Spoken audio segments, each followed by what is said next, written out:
evening. Bethany Fields was just 21 when she was stabbed to death in a street in Huddersfield by her ex-partner. Just weeks earlier, she'd reported him to police over fears for her safety. But an exclusive ITV investigation has found that her violent death is just one example of multiple missed opportunities to stop women in our region being killed by men already on the radar of the authorities.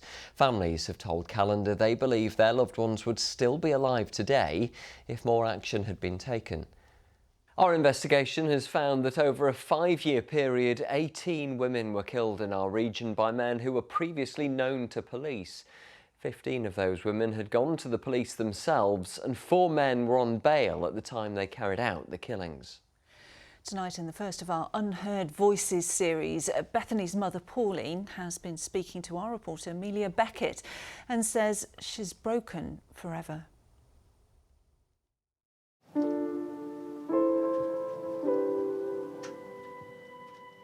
These are the faces of women, all killed by men who'd previously been reported to the police, in most cases by the victims themselves. Women who leave behind families, many of whom say they were failed by the people supposed to protect them. Like Bethany Fields, a York University student stabbed to death by her ex-partner in a street in Huddersfield. Bethany was a beautiful soul, a beautiful young lady. She had a wonderful character, quirky, comical, and there's nobody I love and respect and admire more than my daughter. And I miss her so much every day. Bethany had begun a relationship with Paul Crowther in 2017. He had mental health issues which she tried to help him with, but he became threatening and controlling, and in June 2018 she ended their relationship. 2 days to coast to coast, in a late night cycle practice. By August, Bethany had gone to West Yorkshire Police scared for her life, telling them how Crowther had been abusive and described being obsessed with killing someone. But the officer who took her statement had only been in the job without supervision for 2 weeks. Rather than assessing Bethany as high risk, they wrongly recorded her as medium. 4 weeks later, she was dead. I looked at my mobile phone and there were 2 missed calls from my ex-husband. I says, "Where are you?" He says, "I'm at West Yorkshire Police Station." I says to my partner, "We're going to have to go to West Yorkshire Police." Went into this room and I just kept saying, "Just tell me, please, please, please, just tell me she's all right." And then he said the words I'll never forget. "Your daughter did not survive her injuries." And I just said, "What has he done?" I just said, "That's that Paul Crowther, isn't it?" And they just hung their heads in shame. And I said, "She came to you for help." And they put their heads down. It's now been revealed that over the previous 7 years, Paul Crowther had been arrested 9 times under the Mental Health Act. He'd been the named suspect in domestic incidents with 2 previous partners, and 3 other people had made complaints about his threats in the 3 weeks before Bethany's death. I just wish you were here now. Yeah.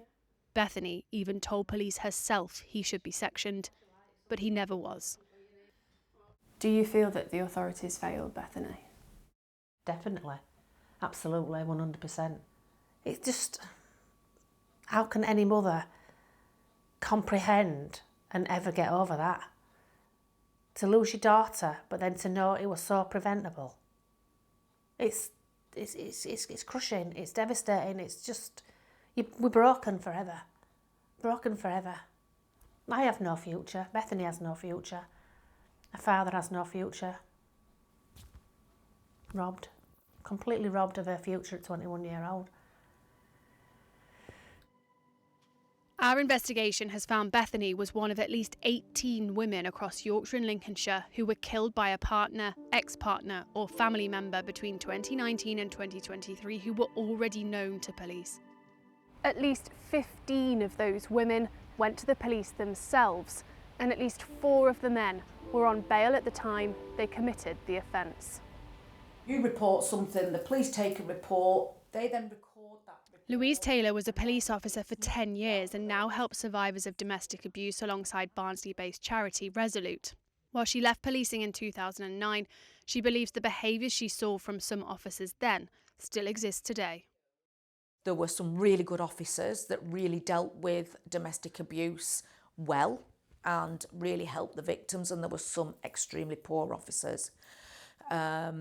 I was on the plainclothes unit one night and a violent domestic came in, and it sounded quite severe, and we were literally 2 streets away. So I said to my colleague, right, let's deal with this. We're 2 streets away. And he said, absolutely not. No, we're not getting tied up with that. If you're a police officer holding a warrant card, you have a duty to uphold the law and do whatever you should do to protect a victim of crime. And there are people that just can't be bothered. And it's attitudes like that which the charity founder Deborah Jones says is stopping more and more women from turning to the police for help. It's soul destroying for us as an organisation to try and navigate this system for them when they are being failed so poorly. You know, we're not seeing domestic violence protection orders being implemented. Then, you know, there's no action if a non-molestation order is breached.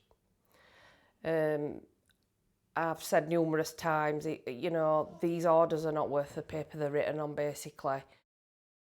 We found that an alarming number of women were killed by men who were known to the police. But what about those women who take their own lives? Women who've been abused but see no other way out. I believed with all my heart that my daughter wanted to live, but what she couldn't do was live that life of coercive control and domestic abuse. Phyllis's daughter Jessie took her own life in 2018. After Phyllis fought for 5 years to prove domestic abuse was a major factor, a coroner explicitly linked it as an underlying cause. It was a landmark ruling, thought to be the first of its kind in the UK. From day one, when Jessica took her life, I have fought and battled against all agencies, all people around, to say, I knew this was wrong. But we were very fortunate that the coroner we did get could see where I was coming from. She understood. But the inquest at Hull Coroner's Court also heard there were huge failings by all the authorities. When Jessie fled South Yorkshire to move close to her family, her ex-partner managed to track her down. She went to Humberside Police, but they downgraded her risk from high to medium. Only this year has Phyllis received a formal apology. I needed them to say sorry.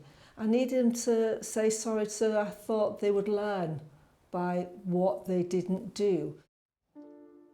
There is no record of the number of suicides linked to domestic abuse. But Phyllis says, without one, how will we ever know how many women are being failed?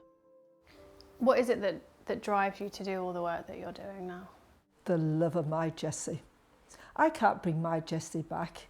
But I'd like Jessie to be proud to think I helped somebody else, and if I can save somebody else or educate the professionals in how to do their job better, then by doing that, I can hopefully save some other people.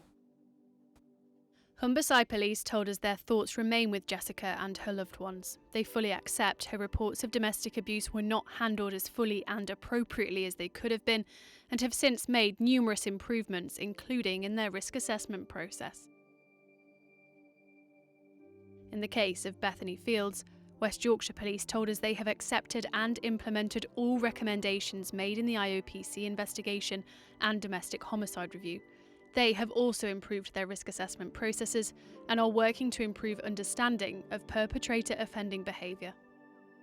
She painted that one, I believe, first.